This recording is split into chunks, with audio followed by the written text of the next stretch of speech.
Drink beer. Think beer. You're listening to Brew Bloods. Welcome to episode 88 of Brew Bloods. We are, once again, recording from our favorite spot, good friend. Being serenaded in the background. Yes. Quite lovingly. We are fresh off a trip to San Antonio, Texas. We went to see Willie. That's another city in Texas, Mark. It's not Dallas. South of us, near Houston, Austin, all that whole, in the hill country area. They have like an Alamo or something down there. Yeah, it might be famous for the basement of the Alamo. You might have seen him at Pee-wee's Big Adventure. That's right. It's a famous bike got stolen. We went to see Willie Nelson, and if you want to hear our Willie Nelson and San Antonio postgame, we'll have that after this. But while we were there, we decided to stop and try to get an interview. Now, not with Willie Nelson. Not with Willie Nelson, unfortunately. Although that would have been great. It would have been awesome.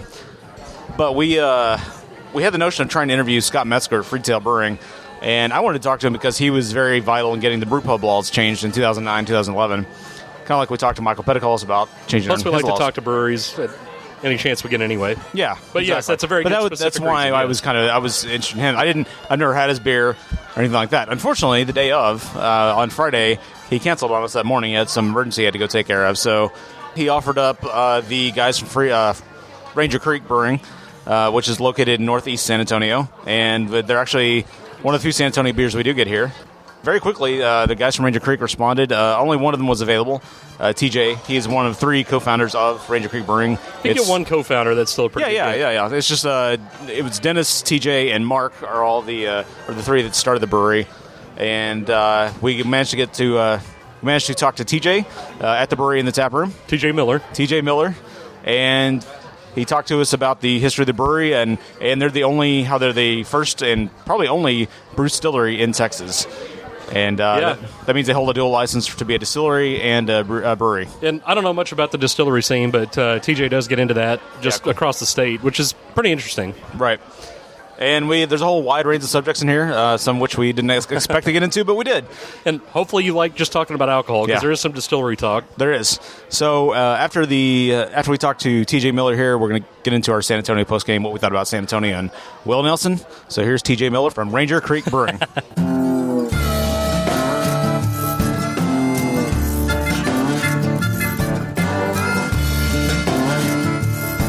All right, we're here with TJ Miller, co-founder of Ranger Creek Brewing and star of HBO's Silicon Valley. Nice. I'm sure you get that all the time. Except I have no hair, so you actually see me. Yeah, unfortunately, you don't support the same level of facial hair as him either. Maybe you should make that your signature as well, like crazy facial hair. I actually went to the Apple store a couple weeks ago, and I'm like checking it at the front, and their name, TJ Miller. She looks at me. He's like my favorite actor. I'm like, yeah, no, we know nothing alike, but it's okay. Yeah, we recently interviewed Todd Tebow from Breckenridge. Yeah. And people always ask him if he's related to Tim Tebow. Yeah. Right. So it's the same, always. No, I did this 48-hour film festival a couple years ago with a friend. Yeah. And they aired it at like one of the draft houses here in town, and all of a sudden on the screen, the credits, it pops up TJ Miller. It's the only person they start clapping at, and I'm like, no, I don't think they know who that please is. stop clapping. Yeah, You're going to be so disappointed. It's not who you think it is. They're like, how did they land that A talent? Well, thanks for joining us, or having us today, I should say. We are not familiar with San Antonio's beer culture at all. Yeah. So we're from Dallas, and it sounds like you guys started in 2010, which is about the same time our second wave of breweries started kicking off in Dallas. Yeah, Dallas was probably more 2012 or so. Well, yeah, I guess that was the second wave, yeah, because Franconia came 2008-ish. So you guys were kind of in between there. So how was San Antonio then? Because Texas was kind of a blank slate when it came to craft beer prior to 2008-ish. And then you guys started in 2010. How was it then, and how have you seen it change since then? Yeah, I think we're on that front end of that second wave. Yeah. Right? So, we started planning Ranger Creek in 2007. Wow. So at that time, one brew pub in the entire city, seventh largest city in the U.S. I mean, obviously, think about Dallas, too, like how that's evolved over time. But, you look around, you're like, holy crap, why has nobody, got a brewery or a brew pub in the city? Is something going on? Right. So as we were planning this, Scott over at Freetail, he started his brew pub here in town, so they had existed. But there hadn't been a production brewery in San Antonio since kind of Lone Star and Pearl kind of went out kind of, late 90s, maybe early 2000s. So it'd probably been, 7, 8, 9 years since there had been a production brewery in town. So, every time you think you got a great idea, you go Google something, you look around, you're like, why is nobody doing this? It's impossible, right? But I think we're kind of on that front end of the wave, and we were unique in the fact that we were the first combined brewery / distillery in the state of Texas, right? So we had gone back and forth, kind of like, let's be a brewery, no, let's be a distillery, and we had gone to this conference up in Kentucky with the Tobacco Tax and Trade Bureau, kind of our regulators, and found out that we could do both, right? That we could work as an alternating proprietorship, and came back to Texas, asked the TABC, hey, can we do this? They said, yeah, you can do it. So that's kind of where it started. But, from a craft beer perspective, I think I tell a lot of people this, our best account when we first started was in Houston. It sounds crazy, right? Yeah. We were selling a lot of beer out there, and even Houston at the time, Sure. blank slate in a way, right? Carbach hadn't existed, no labels. Some Pretty of those much other maybe guys. had St. Arnold down there. Yeah, I mean, so it just seems like you said, almost the entire state of Texas was like this blank slate Right. for us, right? But I think San Antonio for us, how it's evolved, and we had Blue Star as a brew pub here in town, kind of holding it down for a lot of years. The supporting culture for craft beer, I don't think had existed as much. So we've always had the Flying Saucer, right? You guys got them in Dallas or Right. Austin. They're all around town. I lived in Nashville for a while. We had one in Nashville. They're all around, and they really have supported the craft beer community. But having the volume of accounts that you need to support craft beer, right? I think San Antonio is continuing to go through this renaissance where we have kind of these culinary places open up that, what they're trying to do and what we're trying to do and the flavors we're creating, right? And the things they're doing are complementing each other very well. Same thing, the types of bars that are opening up that, before you wouldn't see craft on those tap walls. Now you're seeing 80% of those tap walls dominated with craft. And, oh, by the way, some of those are, 80% local craft, right?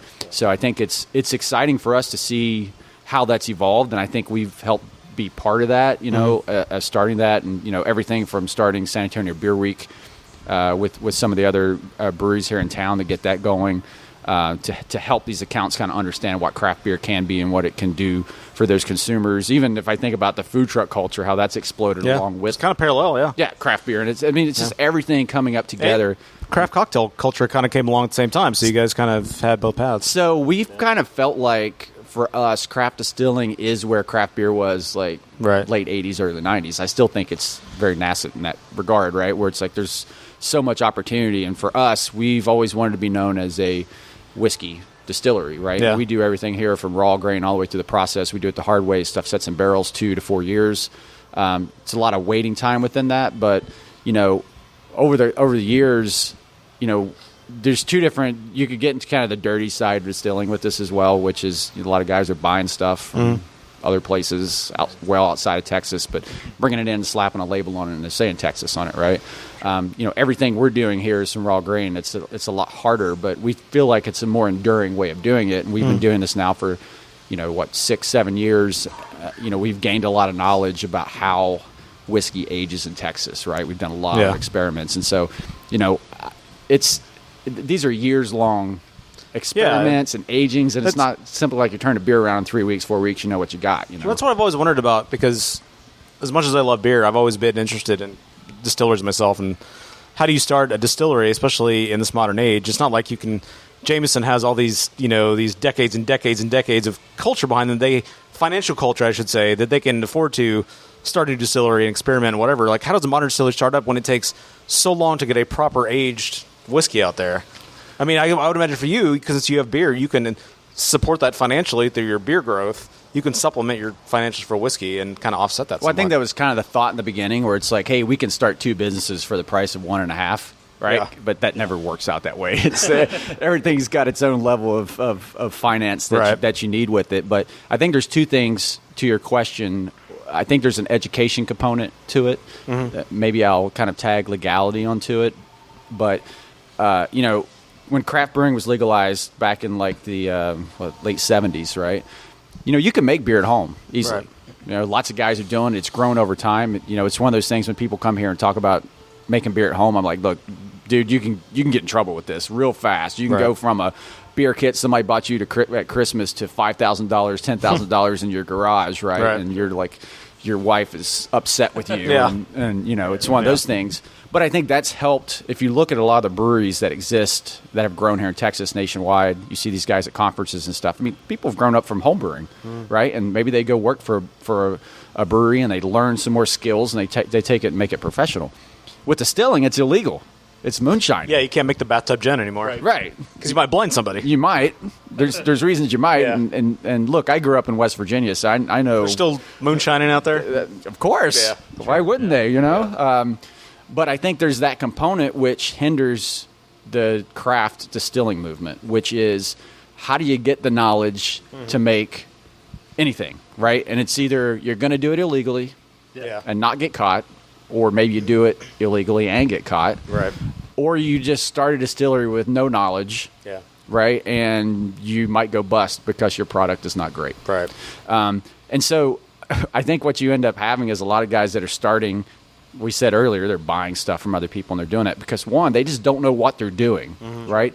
So we've always said a lot of times if you come at it from a brewer's standpoint, you know how grains work, you know how yeast works, fermentations, right? You can understand the front end of how to make basically whiskey, because it's essentially the one thing we loved about Ranger Creek was it shows this relationship between beer and whiskey, because whiskey is essentially beer. It's a little bit different yeast. There's no hops in it, but it's about understanding how grains and yeast work and being able to ferment that stuff out. Now, the distillation's got a little art and science to it, but we felt that distillation will begin taking its steps forward from brewers, really forward, because there's this other labor issue you have, which is, if you guys have been to San Diego or Southern California, there's so many breweries there, right? Yeah. And that scene is mature that labor can move across breweries, because it's like people can go to other breweries and work, right? And we're here in Texas. We're just like, we got to bring guys in that have no experience, and we just have to continue to invest in that type of education and professional development to continue growing the industry. And so, and think about that. That's on beer side, right? Where we have a lot more. I mean, but in distillation, there's guys out there that want to start distilleries, right? Guys that have a lot of money. They just can't find guys that can work for them because they just don't exist out there. So, there's not a lot of knowledge out there as far as, I think one thing we see right now just among brewing, although I suspect this will change, is that there's not a lot of brewing college programs out there to teach future brewers, unless you want to go to Chicago or I guess Illinois, go to the University of Chicago, or you go to Bavaria. There's not that many, stateside at least, there's not that many programs. And I've been wondering, I heard that Eastfield or El Centro in Dallas had a program in the works to teach brewing. I don't know if that's true or not. I had heard it was, I think it might have been El Centro, but it's something we're kind of lacking in this country, is that all that knowledge is still in Europe.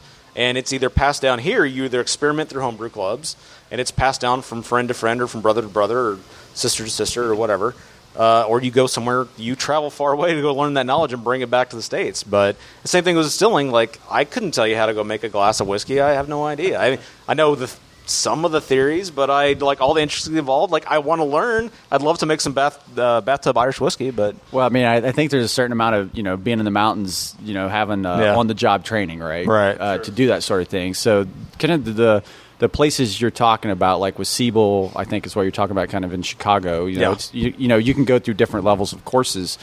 For some people that are the uninitiated that have never done it, you can kind of go through, get a base knowledge. I would say that a guy that's been working in the industry for even a year probably has picked up that base knowledge just from working inside the brewery, probably in different aspects. There are more professional degree programs. I think UC Davis has one. Okay. Those tend to be probably more guys into a lot of the bigger breweries, right? Because you're understanding a lot of engineering and the design of a brewery and thermodynamics and things like that. And so they're really hard science. The sciences that maybe we it's like, hey, I just want to brew beer, man. I don't want to know what happens when I put this hot liquid through a pipe and how it's going to work and the angles on it.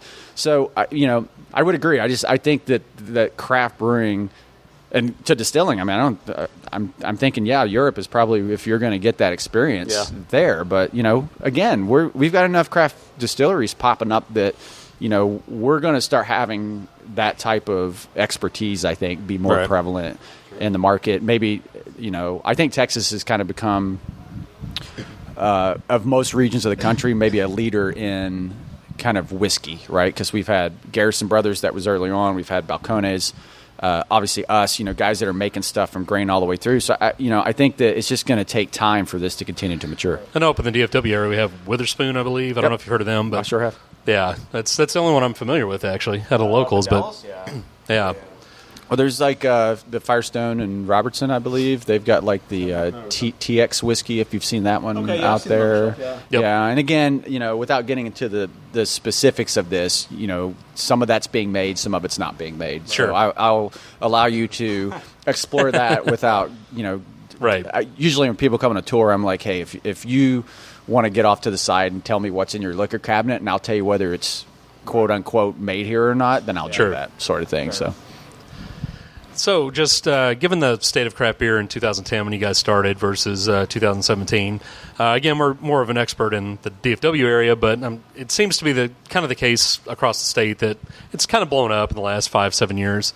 Other than Austin, I guess Austin was always the leader, but outside of them, has there been an effect on your growth plans or anything with Houston and Dallas and all these other breweries? I mean, Dallas has popped up with, 60-plus breweries at this point. Yeah. Have you guys found it harder to expand? Was expanding outside of San Antonio even an original plan, or did you guys want to be San Antonio first, and then if you guys can expand, that's good?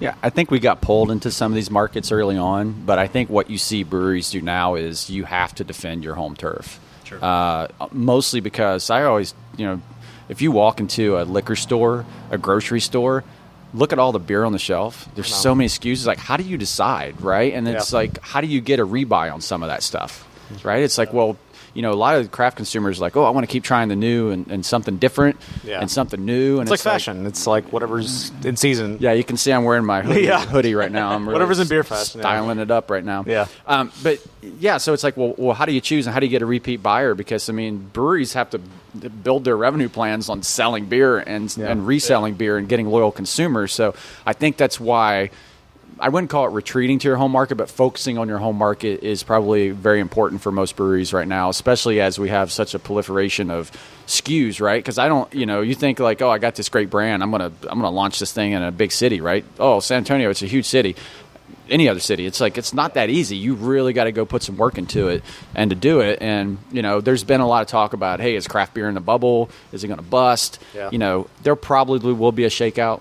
There's just too much on the shelf, I think, and the retailers have to make choices about winners and losers, right? Only so much can go in the cold box. There's not enough taps. Taps, right? Yeah. So if you're not willing to go out and hustle it, especially in your home market, then you're not going to make it. Yeah. I think you're seeing some guys that are saying, okay, I see that level of competitiveness going on, and I'm going to kind of make myself a brew pub more and sell on site. There's something to be said for more of a European model of kind of your pub on the corner. And while they obviously they are controlled by bigger domestic brands over there because they've been bought out repeatedly, maybe someday we'll be at a place where our corner pubs have their own unique brews, and maybe they'll own a pub here or there, that they can transport them to, and maybe they don't have to be mass distributed, but you can still get a really damn good beer. I would say contact your Texas legislator on that. Yeah, it seems like, for us, our beer laws, every state's different, right? And our beer laws are different. We're not as antiquated as some, but we are still antiquated somewhat. Yeah, it still hinders us in a way. We're probably the biggest contradiction out there because, people always come on a tour here and it's like, okay, look, if you've been to a Texas winery, you can buy a glass of wine or a bottle on site. You can drink it and you can take it home with you. Buy a bottle, take it home. All right, if you go to a brew pub, right, separate license, sell food, do whatever, you can drink it on site, you can buy a bottle, you take it away. Okay, now you get to a place like us, a brewery distillery. I can sell you a cocktail here. You can drink it. I can also sell you a 750 milliliter, 96 proof bottle of whiskey, and you can take it right out the door. Right. But I can't sell you a bottle of beer to go out the door. That's just insane. Right, so it's like a huge contradiction. See, I didn't know you could do that with a distillery. Sell your bottle of that is insane. That's absolutely insane. That law was changed at the same time that all the beer laws changed a few years ago. So, it just seems like as you think about a contradiction, because people scratch their head, right? Because I would say there's this perception that, and you may agree or disagree, that wine is kind of a refined alcohol, right? Sure. That beer is for the blue collar, lowly man worker or woman worker, and that distilled spirits is the stuff that gets you so fiery mad that you're going to go out. It's for the degenerates and beat people up. Yeah. Well, it's the one too. You're the degenerate guy on the corner. without a home, or you're the upper crust, pinky in the air type of drinker. And, total. Spirits kind of bridge the gap. Yeah, total wearing purple royal types. So I think I would almost bet that if you went to any mixer at the legislative session, right, and they're out in Austin and they're doing whatever, that wine is probably what's being poured at most things, right? Sure. And they've been able to very smartly tie in agriculture to what they're doing. Yeah. Not to say that what all of us breweries are doing either is using, like we're going through 10 or 15,000 pounds of dry grain a week right now, right? That we're supporting a certain level of agriculture, and some of that's in Texas, and some of it isn't. Sure. But we are supporting Texas farmers because it goes back and it's feeding grass-fed beef and pigs and chickens and all this other stuff, right? So I think there's a tie back into that, but I think, to your point, if the laws are set up in such a way that allow us to continue, getting our brands in front of consumers, because I don't want to be a liquor store. I don't want to be a convenience store. I don't want to be a bar. We are a manufacturing facility. That's what we do. But we do bring people in our tasting room on certain hours during the week, at tours on Saturdays, to introduce people to the brand, to introduce them to stuff, to educate them about what craft is. And then, yes, by all means, we want you to go out to the retailers of the world and buy our stuff. I don't want to have people knocking on the door all during the day to buy 6-packs and that thing. It's most of a brand building. I think the distributors and the retailers and the legislative impetus behind that, they're starting to get it. And I think it's just, we've made progress, and we just want to continue making progress. It's just that we see that TABC, with all the progress we've made, starting with Scott of Freetail, when he got the brew pub restrictions eased, it was 2011, I guess, and Michael Petticolas from Revolver recently with their stuff. But yet they still continue to fight like tooth and nail on every little decision. They are just dug in on beer for some reason. I will tell you what, though, I don't have really much bad things to say about TABC. I feel like those guys are doing their job. They're out enforcing. You're trying to keep people from drinking underage. You're trying to, they're interpreting the laws as the way they're written. And so they have a tough job on their own. They have a tough job, and they are, interpreting laws. And you may not agree with it, or you may agree with it, but it's one of those things where it's like, if you want to be able to do it, then you have to get your elected official to say that you can do it. And so you can't blame the TABC for enforcing what's written in the law. Yeah, that's true. That's true. I don't mean to blame TABC. I guess when I say TABC, I'm speaking of the whole TABC plus Texas legislature. Yeah. I guess I'm speaking more to the legislature involved. But because, Petticolas, they recently got HB 639 overturned, and then immediately, of course, Texas even though it was obvious, they immediately appealed it, and they're going to maybe take it to, I think, the Texas Supreme Court.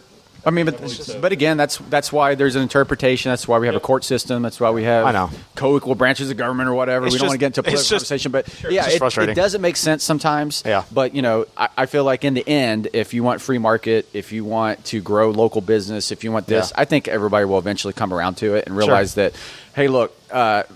Allowing craft breweries to sell a 6-pack out the door isn't going to cripple anybody. Yeah. Okay. It's only going to make your business better because you're introducing consumers, and we're hiring people, and we're generating revenue as craft brewers throughout the state of Texas. So I just think we're just like with all these bars and restaurants, we're just approaching it. It just takes time for it to sink in. We're going to get there. It's like turning a ship somewhat. It's like turning an aircraft carrier. Yeah. It's not a speedboat, right? So it's going to take a long arc to do that. So to get somewhat political, I know you said you don't want to get political, but so I'm just going to ask you this because of course no one's political nowadays. But this came up last night. So there was news late last night. It was like 9:30 last night Central. 35 craft brewers sent notice to the U.S. Senate objecting to Scott Pruitt as the head of the EPA because they're objecting to his abuse of the EPA, and he's from Oklahoma, and he hates EPA. And, I'm familiar. We're all concerned about Flint, Michigan, and all that jazz, right? That it could get even worse for everybody because obviously water is a vital component of beer.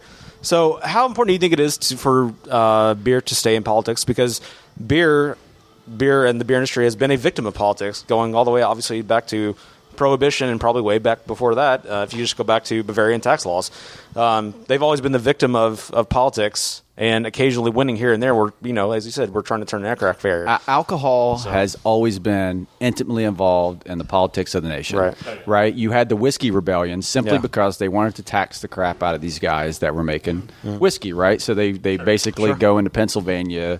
Eventually you're not paying your taxes. We're going to raid you. So those guys pack up and move. And let's be honest, what the Tea Party was about. Yeah. It wasn't about tea. Yeah.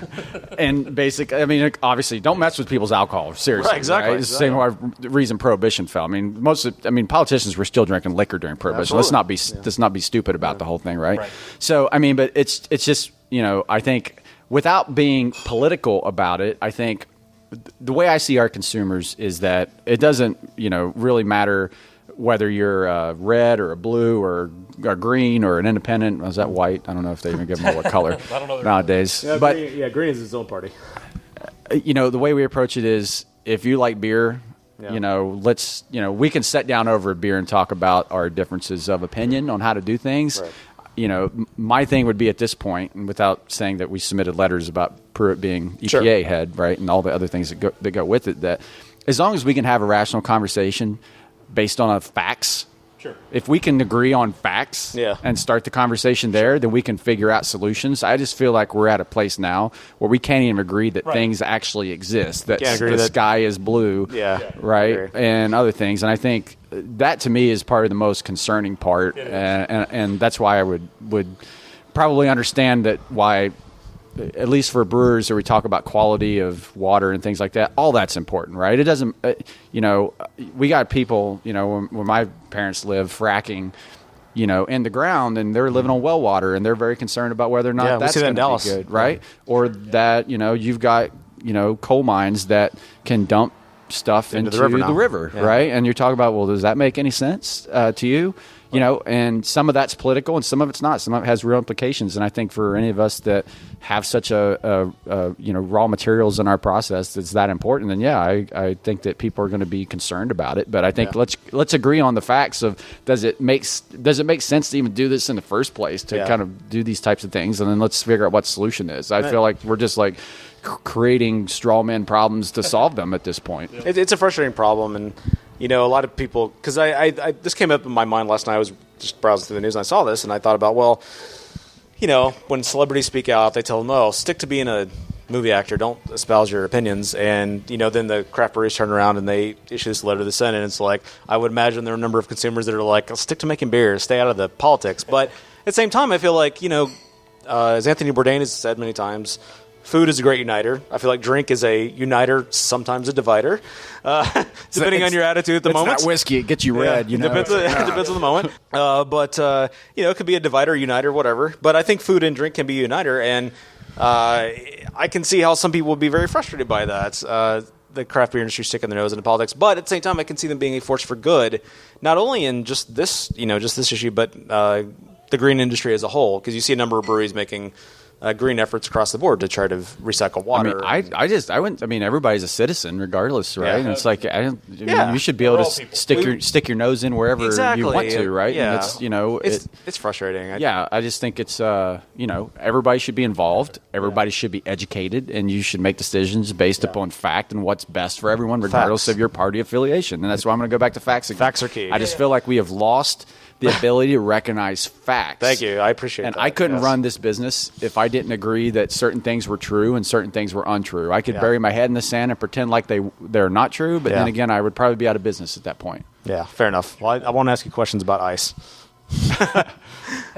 So have you seen, since you started the brewery back in 2010, it's yourself and Mark and Dennis, right? We are the three co-founders. Okay. We have a few kind of larger investors, six of them. That started Ranger Creek, So I'm interested because you guys, from what I read, I just on based on your site, and I saw a couple of articles. Wikipedia is not. No, it wasn't Wikipedia. No, I'm just kidding. It's not on Wikipedia. It was a craft beer blog and one other. But anyways, you guys started right out of business school, is that right? Well, no. All three of us came out of business school. Oh, okay. I was an Army guy. I went back. I got my MBA. I ended up coming here working in a financial services company. Okay. That kind of caters to the military. I won't name their name, but you could probably guess which one. Sure. But I had met Mark and Dennis, and we were homebrewing together. And I won't say that we were home distilling or doing anything because that's illegal. Sure. But so we were doing that at home, and we started entering some competitions. We actually, honestly, people would be having like retirement parties.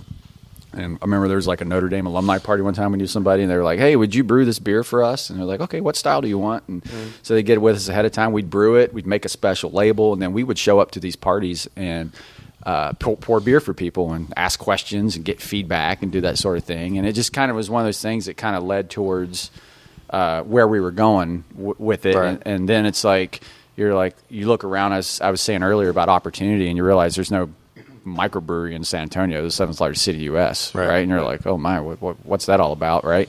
And so you start going through that, you write a business plan, and then you go out and you're like, all right, let's see if I can convince people to give me money now to help do this sort of thing. And then all of a sudden people give you money and you're like committed. You're like, all right, I have to do this now, or I'm going to... Yeah, I was kind of curious about that because we've heard like up in Dallas we had Ranger and Sons was one of the first ones, and Franconia was shortly after. And there was some discussion, especially from Ranger, how hard it was, excuse me, to actually find a place to get a tap. Originally, he said Flying Saucer was a big support group and that kind of thing. But did you guys, since you guys were kind of early in 2010, did you find it hard to say, hey, we have this craft beer, can you guys at I don't know, Chili's or something, can you guys have one of your taps dedicated to one of our beers? Yeah, I mean, just I was kind of referencing it earlier. I mean, just San Antonio was not as mature as a city, and it, some places were open to it. The Flying Saucer, so we've been going in there, be part of the club, get your plate on the wall, do that whole sort of thing, right? So that's kind of one of those places where we kind of started as a company going in and talking about, because they were really catering to craft beer. But yeah, I mean, it's like trying to convince people that what you have is, maybe they had dealt with craft before from long ago, or, but this new whole wave, no, they hadn't seen it yet. It was a challenge. I would say San Antonio in some regards is still behind most other major markets in Texas. Okay. From a number of brewery standpoint, you could, if you want a metric like that and say, let's just count the breweries, let's count the brew pubs, it hasn't exploded. Like Austin, I feel like every week there's like a new place opening up, right? Sure. Houston's exploded. Dallas has exploded. I still feel like there's lots more opportunity for San Antonio. That's why I don't think that we're still, all of us still trying to figure out how to crack this nut here in San Antonio. Why? Do you have any idea why that's still waiting to fire off? I think every market's different. So if you're selling every market, it's a little different. The way Austin, in some ways, it's more of a, people like to get together, go out at a bar, sit around, talk over a pint. San Antonio is very much a let me buy my beer, go home, barbecue in the backyard, kind of hang out sort of thing. I think it's just every city has its own unique personality about it, and I think the way you tailor how you sell in that city is different. I think with San Antonio, it's just we're just now maturing towards having the types of places that really are focused on craft beer and the cuisine. I mean, if you guys have been out here, I mean, the cuisine in this town now is just phenomenal. There's lots of great places, right? And we've got the Pearl that's down there now with lots of great restaurants. I think they're developing the Lone Star Complex and doing a whole new concept down there. Those are kind of larger things, but all the other little side places around town that have opened to help do that sort of thing are helping to kind of mature this market. Yeah, we've definitely seen in Dallas the craft cuisine culture merging, where they have a lot more craft beer dinners that are paired with this high cuisine rather than obviously wine. Back in the day, it would have been wine. Well, we see more now with high cuisine being merged more with beer than wine, because I think people have that perception of wine just being a little too snooty. And to me, like for instance, most wine tastes the same. But I feel like craft beer in some ways, we have to guard ourselves against coming at that angle as well from being snooty, right? Because I think craft beer can be intimidating. Like if I didn't know anything about craft beer, right? I'm uninitiated. I go into the Flying Saucer. I pop a menu open. Yeah. Right. I'm intimidated. I'm like, I don't know what I order, right? And I'm like, I'm hoping that my server in there, they spend a lot of time training people, right, to kind of talk them through that I can be approached enough and introduced to it in such a way that I just don't revert back to something that I've always drank. And you go, all right, give me a Dos Equis, right? Which is, Budweiser took advantage of that in the Super Bowl a few years ago, talking about how snooty craft beer could be. Yeah, I know exactly what you mean. No, we have to. I think as craft brewers, we have to guard against being that guy. Sure. Right. If I could say it that way, which is we have to be open to anybody. I always say it's like if you drink beer, it doesn't even matter if it's Budweiser or Coors, and you have to respect the fact that those guys produce a heavy volume of beer and they do it pretty consistently, right? Sure. Yep. And just the logistics of the whole thing is pretty impressive. Yeah. If you already drink beer, then I've already got at least one in with you. You're a beer drinker, right? So now it's just about introducing you to new flavors, and that's where I felt like I was fortunate enough early enough in life to like discover craft beer, right? Like I didn't wander in the wilderness until I was 50, and then I was like, where had craft beer been all my life, and shake my fist at the heavens and and wonder what's going on. So I just think it's one of those things. It's like us as craft breweries have to make it approachable. We have to get in front of people. We have to make beers that are also can path people to bring them in. You know, you could talk about like, is it a gateway? You know, like we have our own gateway drug in a way where it's like we have to gateway you into craft beer. It's like I can't bring you off and have you drinking like a 120 IBU beer and expect you to like initially, if you're coming from it from a Bud Light standpoint, I mean, of course you're going to be like, well, this is crap. Right. You know, instead of craft beer, I had somebody call on the phone the other day. You guys make that crap? It sounded like crap, and I had to like refer to it like, are you saying craft or crap to me? But I think that's where in our heads we have to be like approachable and communicate them with them properly and bring them in the craft beer the right way and path them down the craft beer kind of continuum. Yeah, I think it's probably educating your servers for sure. So especially some places that, well, there's a number of spots around DFW that refuse to serve, Bud and Coors and things like that. And you really have to tell somebody like, well, if you like that, then you can enjoy this beer. So for Ranger Creek, what it would be if somebody was a Bud drinker, a Coors drinker, what would you point them towards? I mean, for us, we've just kind of moved. We're moving to we've been in this building now 7 years. So when we started, a lot of our beer is very craft centric, right? Because we were self distributed, so doing it all ourselves. You're very focused on craft type accounts, right? As a kind of a startup brewery and where we were going. We just started with a distributor in San Antonio last year. And so to really begin communicating that, we have to have the portfolio to meet that type of craft beer drinker. Mm-hmm. So for us, we've tried some lighter beers, and we've tried a lot of different things. We had a traditional German-style Hefeweizen that we brew that does very well. It's a great beer, but we wanted to have something else that was lighter to kind of, as I just discussed, to kind of bring people into the fold and path them down the portfolio from there. So what we've got is we're just releasing this next week, which is San Antonio Lager, traditional German-style lager. We do a decoction mash on it. I'm sure everybody that's listening to this knows what that is. I won't go into the details of it. We change water profile, so we take some of the mineral content out with some RO water to kind of replicate Munich, Germany water. Changes the mouthfeel, changes the way some malting and hop character gets accentuated within it. But to have something that might be a little more recognizable to people to kind of bring them into the fold, especially with the distributor, because once you get outside of kind of the craft arena, you start having to grow your circle outwards, right? Sure. And so to do that, you have to have a beer to kind of start pulling that outward circle down into the middle. And so that is how I would approach it. And then we have like our oatmeal pale ale, which kind of gets people started into the hops. Right. And I think you guys are drinking the bourbon barrel aged version of that. I'm drinking the bourbon barrel wheat wine. You got the wheat wine. Oh, yes. He went with the 12%. Yeah, with the ass kicker. Yeah. He's almost done with it right now too. So, but you did the bourbon barrel age. No, I'm sorry. I did the same thing. Same thing? Yeah. Oh, I thought you guys got OPA. Okay. Well, the next maybe. Maybe next. Yeah, but OPA is that one beer for us. It's kind of it's got some oats in it, balances a little bit of bitterness, adds a little bit of different mouthfeel to it.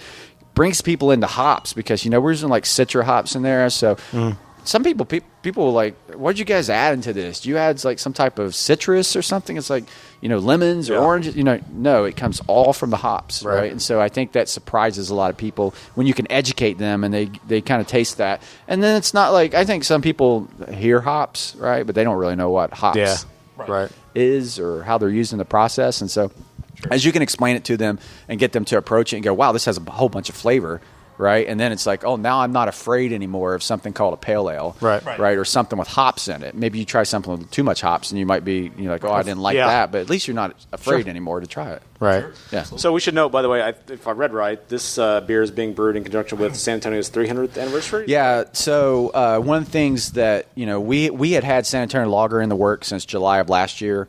And Scott at Freetail was working on, in the brew pub, they had done the pale ale, the San Antonio pale ale. And so we kind of knew both, each other were doing these things on our left and our right. And so we had got together and talked about it just because we didn't want consumers initially to have any confusion about who was making what. Right.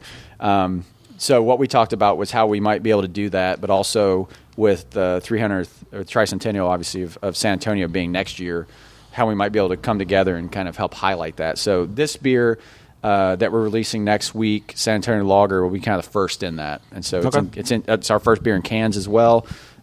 Scott's going to have San Antonio Pale Ale, which is coming out in draft in March, and then in the fall he's going to have cans of it. And then what we're doing is collaborating for a beer for next year for the actual 2018 tricentennial, and still trying to get with the powers that be at the city or whatever to convince them that we should maybe be an official beer of something. But our thing is for that is can we do something with our beers where we'll each brew them at our different facilities, but can we do something in the packaging where if we put the packaging together on the shelf that it forms an image across their cans to our cans, right? Something that's very uniquely San Antonio within that. Yeah. So, and you'll see that in our design. I mean, our design is very uniquely San Antonio in color and design. Right. And Scott's has got kind of some of the Fiesta colors as well and some things in there as well. So we want it to resonate, especially for San Antonio. Not to say that if you're in Austin, you can't drink this, but, it's a beer for San Antonio. Right. So last question. Where do you want Ranger Creek to be in 5 or 10 years, or where do you see it going in 5 or 10 years? Yeah, we've talked about it, and it's unique because we have two sides of the business, right? I would say we had three when we had distributing our own beer, because distribution is like its own animal in and of itself, right? For the brewery, one thing we've talked about is how big do you want to be as a brewery? I think if you're not a really large brewery right now, you're probably not going to be a national brewery at this point. There just seems to be a lot of people out there, right? I think for us, we've kind of set our sights on, if we get up into the 10, 15,000 barrel range, that allows us to brew beers we like, to sell enough beer. It definitely pays the bills and does that sort of thing and allows us to do unique, creative things, right? Without always having to be focused on growth, right? Do I want to be a 100,000 barrel brewery? Sure. I don't think so. We talked about it. That just doesn't seem like the type of brewery you want to be. It's the same discussion you'd have with somebody that's like, I want to be a brew pub, right? And I don't want to be super large. I don't have to deal with packaging. I don't have to deal with all this other stuff, right? So I think for us, that's probably about regional brewery status is about where we would do on beer. Fair enough. For distilled spirits, sky's the limit on that one. So, we're constantly, every year, we've continued upping production because I think there's a lot more opportunity there, at least where the market sits today. And, last year I think we were like double production. We're adding more tanks on that side. But again, this takes several years for this stuff to sit. So you're not going to see this stuff for a while, right? But it still requires an investment and time for us to do that sort of thing. So we're still open on that side to continue growing. So you're open to being Pappy Van Winkle at some point? I don't, Pappy Van Winkle of Texas? I have my own opinion about that, but I just, I don't know. With bourbon in a barrel for that long, I don't know. I think if you were to get into the psychology of how people purchase and enjoy things, that if you buy Pappy Van Winkle, I think you want it to taste good. Right? Sure. Because you've spent a lot of money on it. So, the thing with us, we've talked about it. Crossing the craft beer hurdle was not hard in the early 90s because you had mass market stuff and consumers could try craft beer and be like, holy crap, this stuff is different and it's great and whatever. Trying to cross the bourbon hurdle, Kentucky makes fantastic product, right? And I still drink Kentucky bourbon. I drink a lot of it. I drink our stuff. I drink other craft distillery stuff. But it's like you got to bring your A game to be able to compete in that arena. And so it's a whole different level to approach with it. So that's where we're continuing to grow it smartly, to do the right types of investments in R&D and continue trying to raise the bar. We've always said we're not trying to make Kentucky bourbon. We're trying to make a Texas bourbon. So our stuff is going to taste different because it ages in a different climate. The humidity is different. Our raw materials and water is different. It's just going to be different. But we want it to be uniquely Texan and who we are. So, all right. So we have our lightning round. Lightning round. Short questions. Don't have to be short answers. How many words do I get? So what was your first beer that you can remember? Just first beer Ever, yeah. First beer ever. Oh, God. I think it was a Schaefer's. Schaefer's? I don't... Never had that. No. Not familiar. I was just talking with somebody. It was like anyway, as a young kid. Somebody drinking Schaefer with salt. Okay, so you said first beer. It didn't matter. No, it's fine. Beer. No, you just said first beer. So what was your first craft beer then you can remember? Or gateway craft beer? Sierra Nevada, I believe. Like the Pale Ale? Yeah. Classic Pale Ale? Yeah. So here at your own brewery, what's your favorite beer that you make that you would recommend to everybody, bar none? I'd say all of them. It's actually a beer that we do in production every once in a while now. It's seasonal. It's Mesquite Smoked Porter. Okay. So it's a beer that we smoke, 700 pounds of mesquite by hand. You grab the mesquite from West Texas? We grab it from kind of local ranchers who have picked our grain up, so they bring it to us. But, we smoke about 700 pounds per mash with it. If you've tried those German Rausch beers and those nice meaty characters, it's just such a unique beer. And the problem is we all love that beer. It just has such a small market that it's just hard to keep making all the time. But I hope one day we get back to doing it. So is it like drinking meat in some ways? Yeah, man. I mean, who doesn't like drinking bacon and meat? Yeah. Come on. So outside of your own brewery, who is your favorite brewery and why would that be? Favorite brewery, I would say, just from I'm going to stick it local to Texas. I've always had affinity for real ale here in Texas. I just feel like they've been around. They've done it the right way. They grew it small. They didn't go from where they're at from 1 year into 5 years. They've done it.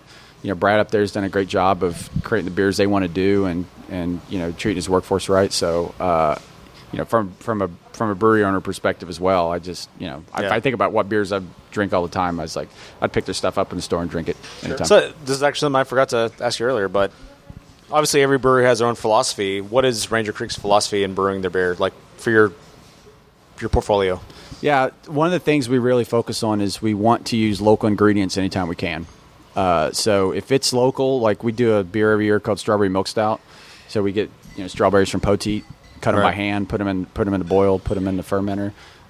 That's one of the key things. Is like we like to use local ingredients anytime we can do that. I think the other thing is like trying to create something that's unique but not so far off the edge that someone wouldn't want to have a second one of it. Right. So not something that's like so bland that it's not crafty, but not something that's so far over the edge that people recognize. So something that sits in the middle, I think. Something that's balanced, right? Something that's not over the top, but something that's balanced. So when you're not running the brewery day to day, I mean, just like what you're doing today, I mean, what does your average day at the brewery look like, I guess? Average day at the brewery. So we've also, with the distillery too. So it's usually always busy. So for me, because, when we started, so I've got several different hats. So co-founder, but also operations manager, so overseeing all the beer and distilled spirits. So for the first several years, I was also a head distiller, so all I did was distill as well until we were able to hire more people. Now they literally won't let me in the back anymore to do it. I've worked myself out of a job in a way, right? Which is great, because those guys are doing fantastic work back there. But for me in particular now, it's more focused on running other aspects of the business. So I kind of have the beer side management, so overseeing, working with the distributors and beer sales and new products and that sort of thing. So, I mean, our typical day is, we've got about 3 or 4 brews a week going on, between 30 to 60 barrels. We've got, 2 or 3 bourbon mashes going on, so trying to make sure that resources don't conflict inside, that those guys are being able to produce without, bumping into each other. Making sure from a business side of the standpoint that all the raw materials, all the things that the guys need to do their job is taken care of. Right. That, and working with distributors, being on the phone, that's pretty much what I do at this point. So, and then of course I'm drinking beer sometimes. So you got your dailies where you're testing off the tanks. Yeah. And, I always said if you're drinking beer at 9 a.m. and doing your job, that might not be a bad place to be. So are you 7 days a week still, or are you? Well, the facility is 6 days. Okay. We're usually in here 6 days a week, so we try to take Sunday off at least 1 day a week to do that. Right. We did have a point where we were 7 days, but one thing, I guess, to your earlier question about philosophy, one thing we like to do is to try to keep the brewery to a Monday, Friday, pretty much the facility, right? So it's a consistent schedule for all the employees and things where it's like you can have your weekend and enjoy it. And I think we've really tried to focus on work-life balance for everyone where it's like, hey, it's got to be tough. Yeah, it's like, we want everybody to be able to enjoy their life and go do stuff and take time off. And, and that's the other side of not having a brewery where you're constantly focused on going from 5, 6, 7,000 barrels to 100,000 barrels, right? That people can enjoy what they do and not feel stressed out about making it happen. What is your favorite Texas beer? Is it real ale again? Well, I have to choose one of ours. Fair enough. Right? Some ski soak beer? Yeah. The porter, I change it up. I think for us, the OPA is such a fantastic beer. It always has been kind of a staple of our portfolio. So I would go with OPA. Although the Sanitarian Lager is giving it a run for its money. I can drink 3 or 4 of these at one time. Not driving, at home. I'm good to go. Just for our local audience, have you had anything out of the DFW area you liked? It's been a while since I've actually been up there. Okay. I'm trying to think what I've had recently. I don't get to drink as much as I. Fair enough. A lot of people think you're in this business like you don't you drink all the time. Yeah. And I drink a tenth of what I used to drink. It's so true about that sort of thing. So, especially when you're sampling your own product all the time, you gotta have to want to like drink a glass of water once in a while. Yeah, I think Dallas though. Just from I couldn't pick you out a specific beer, but we do distribute to some extent in Dallas, and it's growing a lot. And I probably haven't made it up there as much as I need to, but I think there's great beer being made out of Dallas, just like it's being made out of every other city here in Texas. So I think it's exciting overall. And last question: IPA or stout? Oh, stout. Yeah, I had a feeling just based on the menu. Oh, I've been a dark beer person all my life. I'll drink it in the summertime. People are like, you can't drink a dark beer in the summertime. I was like, that's BS. Tell them you can do what you want. I was like, they have air conditioning in Texas. It's not hot inside a building. All right, go drink yourself a stout, have fun, and enjoy it. I just like the flavors. Right. That's just me. So yeah, you and I are right in line. All right, great. TJ Miller, Ranger Creek Brewing and Distilling. Go pick up. If you can find it on your local shelves, go pick some up. Whiskey and beer. Yeah, thanks for coming down, guys. Yeah, thank you for having us. Look for the San Antonio Lager. When's that coming out? Next week. So next week. It's statewide. You guys, it's HEB and Primo Pick on the 22nd. I think Granbury is probably the closest place that I know HEB is expanding their empire right now. I wish they would come to Dallas. And I think they are. I think that's the plan. No, well, they bought all those Albertsons and decided they're just going to turn and sell them. Oh, okay. Yeah, yeah. Unfortunately, well, I wish. So get into Central Market. So, get in with the butts at Central Market. Well, yeah. I mean, so you'll see us at other places. There's Total Wine will have you guys. I know Total Wine has a bunch of. Once we get to this initial release, then you'll be able to find this beer in particular. So by the time you hear this, San Antonio Lager will be on the shelf. Yeah, I'm not sure what the published time is on this. But. Yeah, it'll be 5 days from now, roughly. So yeah, it'll be on the shelf sometime around then. Yeah, and if you're looking for me, TJ Miller is not a comedian. That is not my website. Yeah. All right. Hey, what's your Twitter? You have a Twitter handle, right? I thought you it's did. Ranger Creek TJ or something Ranger like Creek. that. All right. Yeah, something like that. Anyways, if you're ever in San Antonio, unlike some of our elected officials, I am a terrible tweeter. Yeah. Right. So fair enough. That's probably a good thing. That's probably a good thing. Yeah. All right. Keeps me out of trouble. Thanks again. All right. Thanks, guys.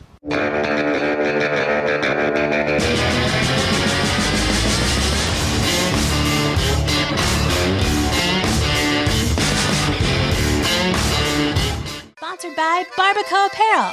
BBQ Apparel is a San Antonio-based independent clothing line that caters to Texans and Texans at heart.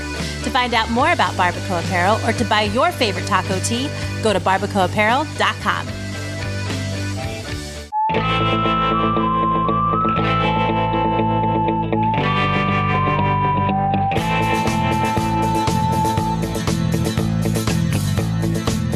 So thanks again to TJ Miller from Ranger Creek, and thanks to everybody for the free beer over at Ranger Creek. Free beer, free whiskey samples. That was nice.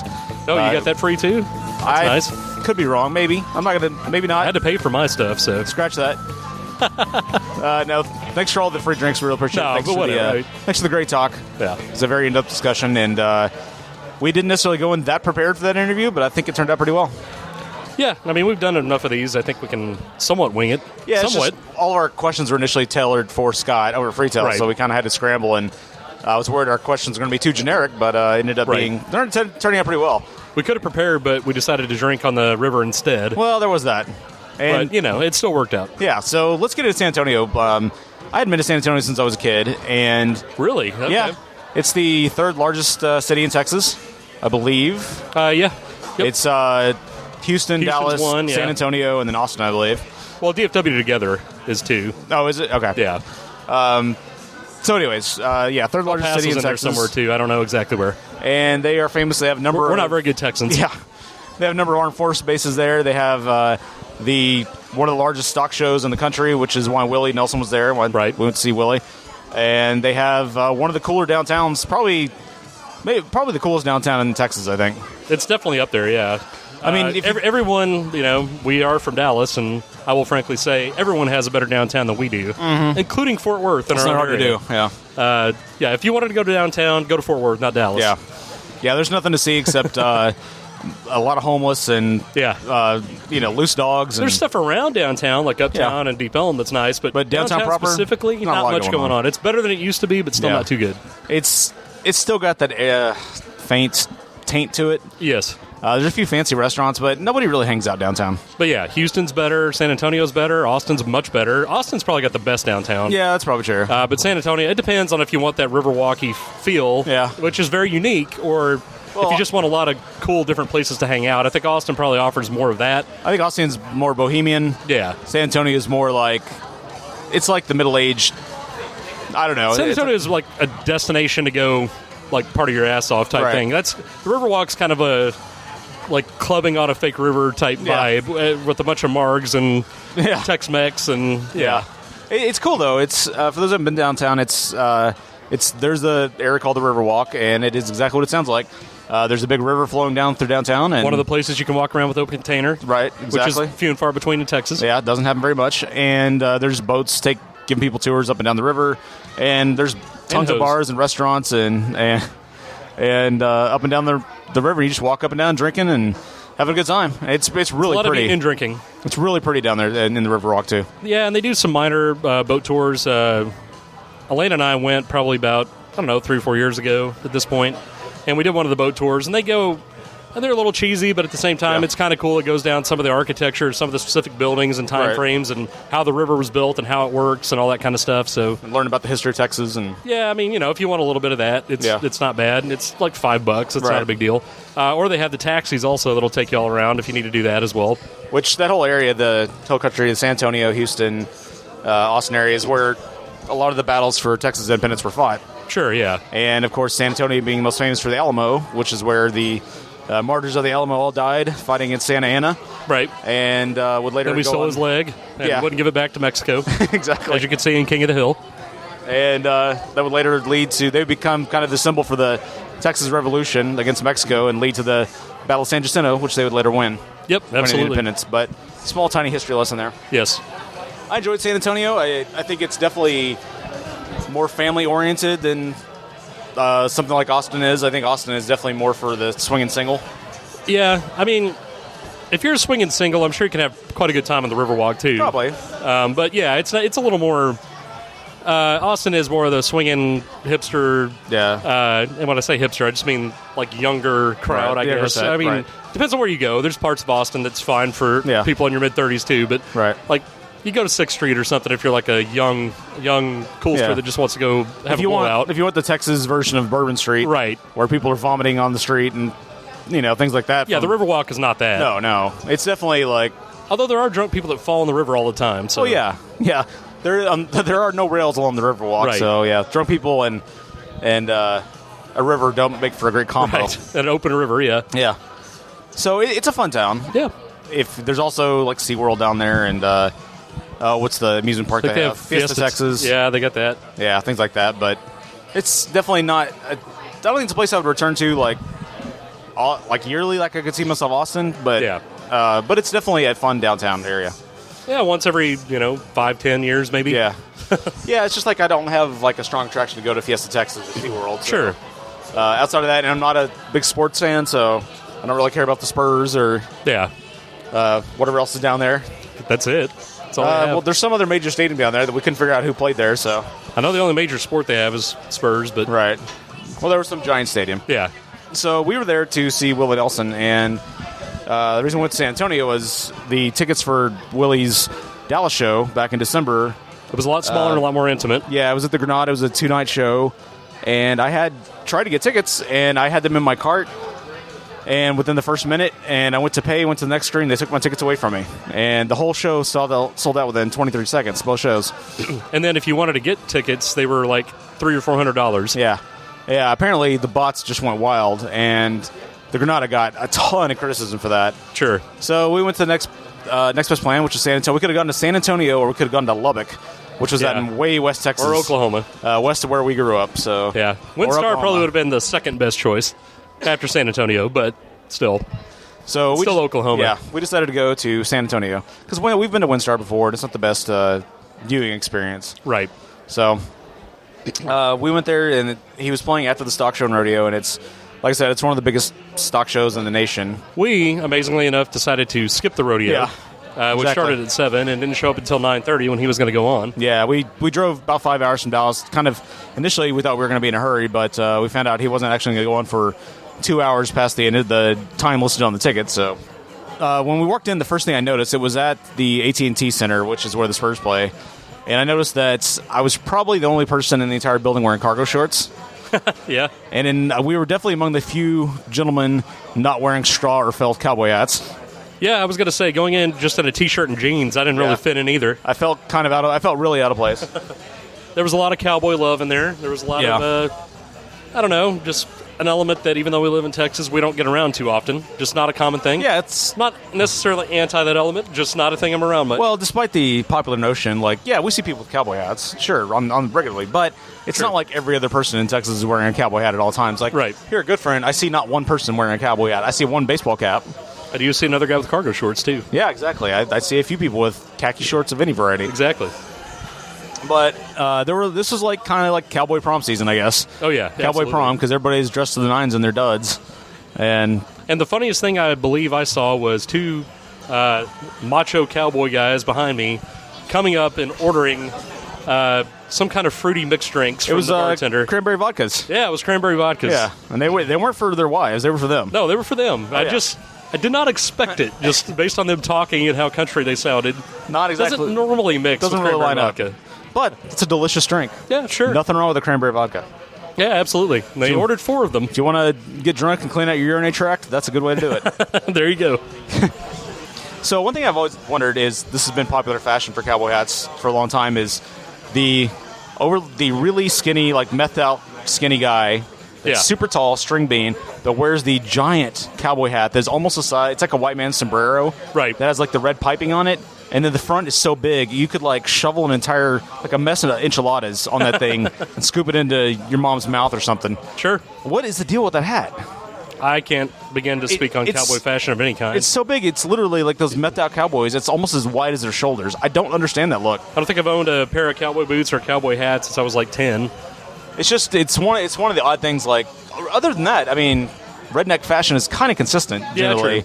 Around your fancier duds, but that one just throws me for a loop. I don't understand that. It seems awkward. It seems to be. Yeah, I agree. Almost they kind of look like the cowboy version of the Flying Nun.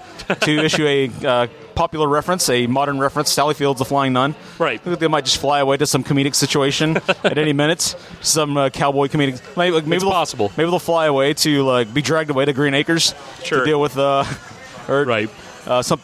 something mildly offensive on a CBS sitcom from the 60s. Right. One thing we did notice is that we definitely missed out on the good beer.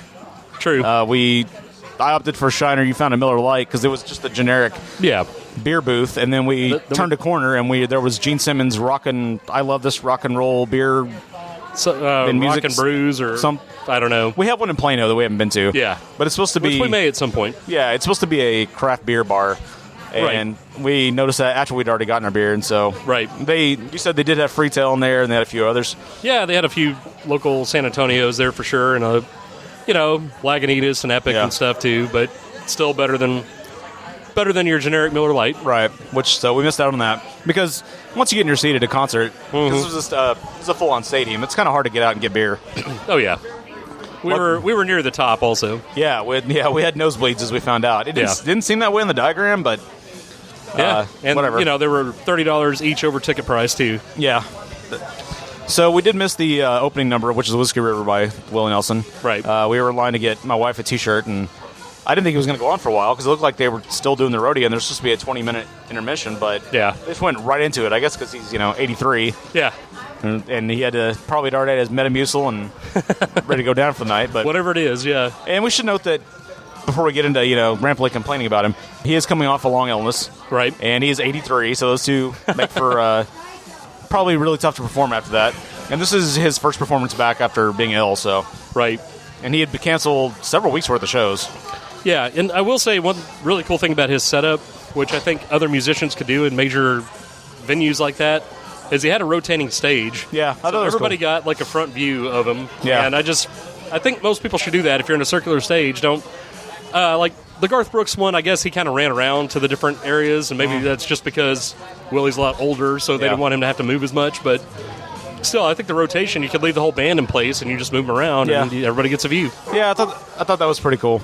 Yeah. Now, I was worried at the beginning when he started because it was a lot of talk singing.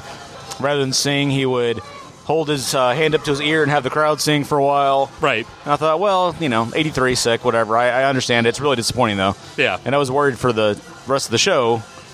But I will say he did get stronger in the second half. Oh, absolutely. He got a lot stronger in the second half. his voice got stronger. He seemed to get, especially once he started doing more picking songs, he seemed to get more interested in it and really get into it more. His guitar playing is still strong. Yeah, they frequently, on the Jumbotron, they would focus on his hands and his guitar trigger, which was cool to see his guitar because he's never had that thing repaired. Right. He's never had it refaced. He's never used any other guitar. That thing is beat to high holy. I think they said since '69 he hasn't used a different one. Yeah, it looks like it's just been through war because it's got this deep gouge in it from where he's picked over the years and brushed his hand, and it's just raw wood. Right. It was really cool to see. And he's got these long bony fingers, real gnarled, but he's still picking pretty well. Yeah. For some guy in his 80s. And like just facially speaking, I mean, when he lifts his arms up and everything, they look very 83. Yeah. But in the face, he really doesn't look that different than like the last at least 20, 30 years. No, he hasn't. I don't think he's aged since Hall was on. Yeah. He has not aged in the face, but you can tell, just watching him, you can see he's feeling his age. Oh, yeah, sure. No, I thought it was funny in the very beginning, like the first half of the show, he was pretty much playing all country shuffle songs. Right. And that drummer had no interest in following him many times. Now, Willie's one of those musicians that he just released like a jazz covers album. Yeah. I think he's always been more of a jazzy country guy in a lot of ways. Just watching videos and stuff, and he'll just change time signatures on you at the drop of a hat. Right. But you would think a guy that had been in Willie's band as he has been for decades, he could have some notion of that and follow along. He just had no interest. It's not like he was playing like a Neil Peart kit, like with 53 toms and 73 cymbals. Right. He was playing a snare with brushes, and that's it. Yeah, not that hard to change time signatures. Yep. But he had no interest in doing that. The keyboardist is pretty good. Yeah, she was pretty good. They featured her a couple times solo. Yeah, I actually thought Willie was distracting because she had a solo song. Yeah. And he came in and was trying to pick behind her. And I thought he kind of detracted from her song because he wasn't following her beat. Right. And she wasn't paying attention to him. Right. So that was kind of disconcerting. But it's Willie Nelson and Friends, so whatever he wants to do. Yeah, Friend doesn't matter as much. Exactly. But like I said, I was worried at the first half. I was like, clearly we're obviously catching him on the downside of the career. I mean, he is 83, but I was hoping for a stronger show. But he did get strong in the second half. Yeah, I think so. And then I will say the last thing I noticed is that, especially towards the end of the song, and I can understand this, having probably just gone through that really tough illness, it seems like he was really focused on death songs. Like it almost in a way felt like a goodbye concert. Yeah, it kind of did. Because he ended with Roll Me Up and Smoke Me When I Die. And then he did, after that, the last song before we left was the Johnny Cash arrangement of I'll Fly Away. Right. And it just seemed, it was kind of morbid in a way. Yeah, and, I mean, it wasn't bad. It just was kind of, and Roll Me Up and Smoke Me was good, and everybody seemed to enjoy that, but I don't know, it seemed like he was saying goodbye in a way. No, I get that, and he is 83, so. Yeah. And maybe he's going to keep on playing until he dies, I don't know, but. Yeah, sure. This is a pretty major tour he's on for his age, too. I mean, I don't know how many stops. It's got to be over 40. Yeah. And that's a lot for that age. He's probably feeling his age, for sure. Yeah, absolutely. I don't blame him. It was definitely a packed house, and people definitely loved him. Yeah. Yeah, and the final note I thought was kind of boss was they rolled in the middle of the stadium for him to leave the stage. A bunch of Lincoln Navigators. Yeah, a bunch of Lincoln Navigators and the whole band. Right up next to the stage, so they had to barely walk out of there. Yep. Like, we heard the whole concert. We just were in the tunnel to get out of there. Yeah, we were just to avoid traffic. We stood there until his last song, but that was pretty much a boss move. So. Yeah, he has this giant timer on the stage that you can see as it rotates around. Right when it hits 60, he's like, he was done. See you later. Yeah. Well, see you later. Yep. Pretty much like Scooby-Doo in a puff of smoke. It runs out of there.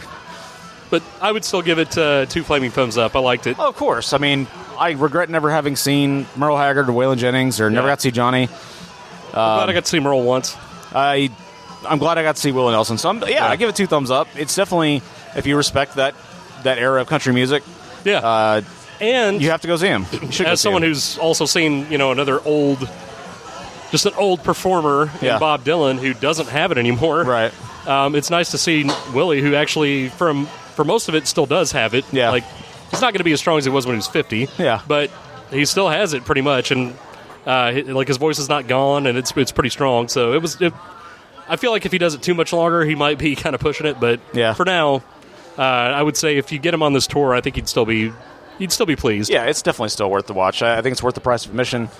I wish we could have seen him at the Granada, but it didn't work out. So overall, I give the trip overall, San Antonio, 2 thumbs up. Yep, me too. Willie, 2 thumbs up. I give us 2 thumbs up. Of course.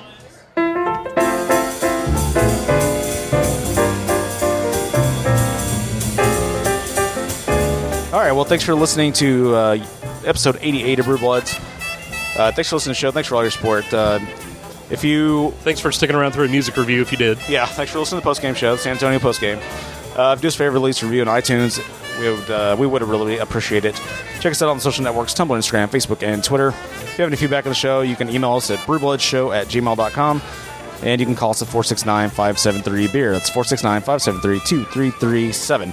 And if you want to listen to another show with us, we do have the Break Room, which shows up occasionally. We're on there. Just go to breakroom.tv for all the links for that. It's definitely more NSFW. Yeah. And less important. And be sure to subscribe to this show. And it's considerably more random. So. Right. All right. We'll catch you guys next week for episode 89 of Brew Bloods. For Dustin, I'm Mark. For Mark, I'm Dustin. Probst.